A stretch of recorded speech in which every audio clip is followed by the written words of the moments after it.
शिवाजी महाराजांची कीर्ती बेफाम होती. महाराजांची कीर्ती बेफाम, भल्या भल्या न फुटला घाम.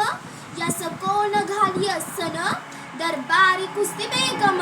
बडी बेगम म्हणजे आली आदिलशाहची आई बर का. नजरेत तिच्या अंगार दरबार झाला कपगार.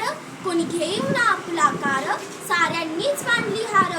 तितक्यात एक सरदार उठला आणि बोलला, हम लायक शिवाजी को. आणि त्यानं विडा उचलला. नाव तेच अफजल खान, जिथं जागता जणू सैतान. अंगी हत्तीचं बळ, पाहणारा काही चळचळ. हा हा हा सुमानल्ला. गावा लुटली, देवळं उद्ध्वस्त केली, आया बहिणींची अब्रू लुटली. कोण रोखणार हे वादळ. आता शिवाजीचं काही खरं नाही. तिकडे निजाम, इकडे मुघल, पलीकडे इंग्रज, जो तो हेच बोलू लागला. शिवाजीची सेना कुठे भर, राजाला कसं ठोकणार. काय नलवा हुंडर, चिंतेत पंत सरदार. त्या भागिनीचा तो छाबा